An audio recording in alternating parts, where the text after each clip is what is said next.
Aláròyé máa wí o.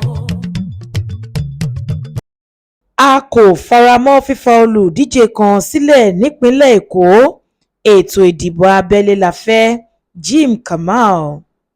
Pẹ̀lú bí ìpalẹ̀mọ́ ṣe ń lọ ní rẹbutu lórí ìbò abẹ́lé sípò gómìnà ẹgbẹ́ APC lẹ́kọ̀ọ́, èyí tí yóò wáyé lọ́jọ́bọ̀ Thursday, ọjọ́ 21 oṣù karùn-ún ọdún yìí, Olókunláre Jim Kamal, tí í ṣe ọ̀kan nínú àwọn tó díje dupò yìí, ti takú wípé òun kò gbà bí ẹnìkan wà tí gbogbo àwọn aláṣẹ fọwọ́ sí wípé àwọn fà kalẹ̀ láti dupò gómìnà lọ́dún 2027. Nítorí bẹ́ẹ̀ ni gbogbo àwọn olùdíje ṣe gbọ́dọ̀ kópa nínú ìbò primary, èyí tí kò ní màgòmágó kankan nínú. Lọ́jọ́ Ajé Monday ọjọ́ 18 oṣù yìí, iná ló sọ̀rọ̀ yìí lásìkò tó ń ṣàfihàn àwọn àlàkalẹ̀ ètò 5 tó ní ìjọba òun yóò ṣe tí òun bá wọlé. Jim Kamal ní gbogbo àìṣedédé ọlọ́jọ́ pípẹ́ tó wà nídìí òṣèlú ìpínlẹ̀ Èkó àti nídìí ètò ìṣèjọba ìpínlẹ̀ náà lòun yóò mójútó. Bákan náà ló sọ wípé òun yóò rí i dájú wípé ètò ẹ̀kọ́ ọ̀fẹ́ wà ní gbogbo ìpele, ètò ìlera ọ̀fẹ́, ètò ìrónílágbára fáwọn obìnrin àtàwọn àgbàlagbà, ilé ìgbé lọ́pọ̀ yanturu fárá ìlú, ètò ààbò tó gbúpọn, ìpèsè iṣẹ́ àti ojúnà ṣíṣe káàkiri ìpínlẹ̀ Èkó.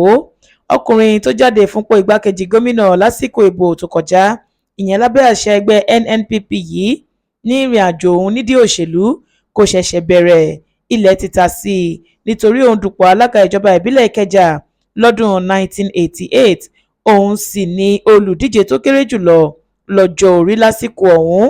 Ó ní gbogbo àwọn ọ̀dọ́ tí kò ríṣẹ́ ṣe lòun ní ètò pàtàkì fún, tí wọ́n bá ti lè forúkọ sílẹ̀ lábẹ́ ìjọba ìbílẹ̀ kó wá wọn ẹgbẹ̀rún lọ́nà ọgọ́rùn-ún náírà, 100,000 naira ló ní òun yóò máa fún wọn lóṣooṣù títí tí wọ́n fi máa ríṣẹ́, nígbà táwọn àgbàlagbà tí wọ́n lé ní 60 ọdún àtàwọn obìnrin tó ń tọ́mọ lọ́wọ́ yóò máa gba ẹgbẹ̀rún lọ́nà 150 náírà, 150,000 naira lóṣooṣù.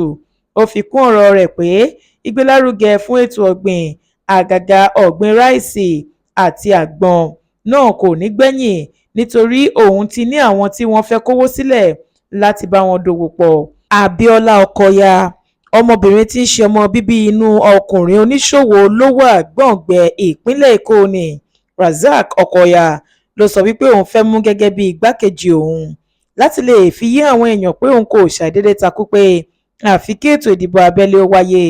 Ó ní nínú òfin ètò ìdìbò ọdún 2026 tí ààrẹ Bọ́lá Ahmed Tinubu fọwọ́ sí, ó hàn níbẹ̀ wípé aṣíwájú ń fẹ́ kí wọ́n ṣètò ìdìbò abẹ́lé yìí ni, kò sì fìbò pé òun kò faramọ́ ọ̀rọ̀ wípé kí wọ́n la ẹnìkan lé ẹgbẹ́ lọ́rùn pé òun ni yóò ṣojú wọn lásìkò ìbò gómìnà. Ó ní nítorí ìfẹ́ tí ààrẹ ní sí ìjọba democracy tó sì fẹ́ ró irú ètò ìjọba bẹ́ẹ̀ lágbára ló ṣe jan ètò ìdìbò primary náà lóǹtẹ̀.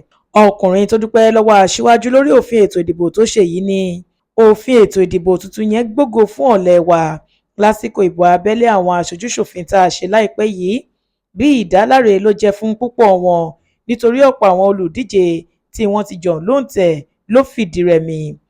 Ọkùnrin yìí wá rọ àwọn aṣojú ẹgbẹ́ tí yóò kópa níbi ètò ìdìbò abẹ́lé fáwọn tí yóò ṣe gómìnà yìí láti dìbò gẹ́gẹ́ bí ẹ̀rí ọkàn wọn bá ṣe darí wọn, kí wọ́n sì rí dájú wípé ẹni tí yóò ṣètò ìdarí ìjọba ìpínlẹ̀ Èkó dáadáa ni àwọn ṣàtìlẹ́yìn fún.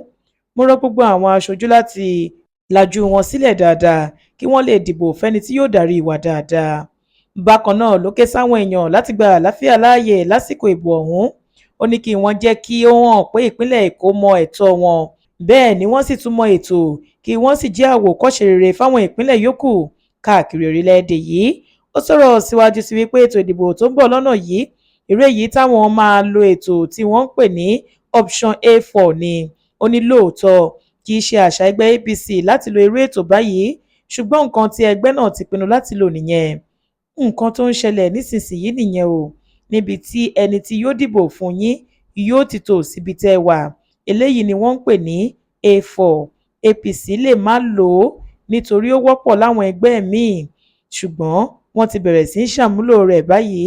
Nígbà tó ń sọ̀rọ̀ lórí ọ̀rọ̀ tó ń lọ pé gbogbo ẹgbẹ́ ti pawọ́pọ̀ fa igbákejì gómìnà ìpínlẹ̀ Èkó lọ́wọ́ yìí, Kádìrì Ọbáfẹ́mi Hamzat kalẹ̀, Jim Kamal ní kò sóhun tó jọ bẹ́ẹ̀ rárá.